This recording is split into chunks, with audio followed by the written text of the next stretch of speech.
عاملاه كذا مره ما شاء الله، يعني بيبقى جميل ونتيجته جميله. يعني 5 ايام وتاكلي احلى سمك، احلى ملوحه عندك. طبعا نفس الطريقه هو نفس الفسيخ، يعني نفس السمكه لو عملتيها بوري حلوه كبيره كده وعملتيها وتقعد اسبوع وتاكلي احلى فسيخ. بسم الله. بصي بنفتح الخيشوم كده،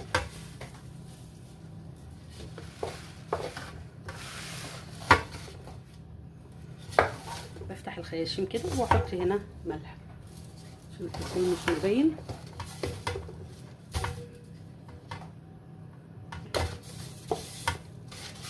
انا حطيت كيس الملح، معايا معلقه كركم كبيره، معلقه شطه كبيره، وبتبله بالشكل ده.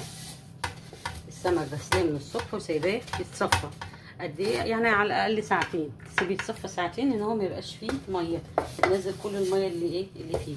بتوقفي السمكه كده وتسيبيها تتصفى.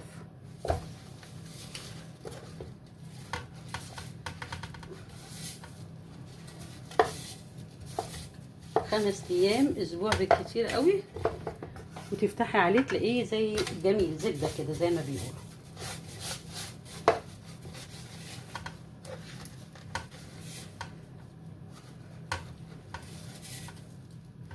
تقدري تخليه